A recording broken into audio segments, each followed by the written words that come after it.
Jesus. Kasi bakit? Bakit pa meron lindol?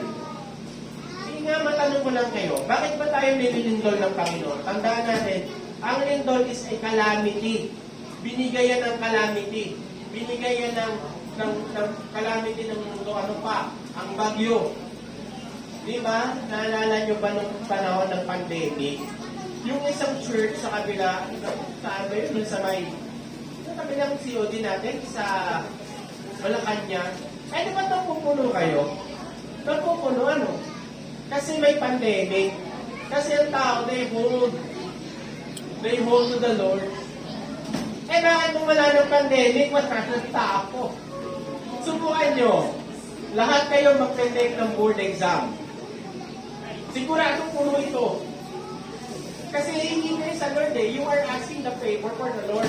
Lord, sana po makapasa po ako sa board exam ko. Pero pag nakapasa ka, sasabihin mo, busy na ako. Busy ako doing something, kung ano-ano. Pero nung humihingi ka, nandito pa. Kaya minsan, ang Panginoon, madalas, sa buhay Kristiyano, binibigyan talaga tayo ng pagsubok ng Panginoon. Kasi yung pagsubok na yan, yan ang magpapalapit sa atin sa Lord. Pansinin nyo, kapag ang tao masyado ng malayo sa Panginoon, binibigyan siya ng problema. Bakit naman yung tao, minsan wala naman, hindi naman malayo sa tanong ng Panginoon, pero may problema kasi gusto ng Panginoon, kasama mo ko, kasama mo siya. Okay? Hebrews 12:10.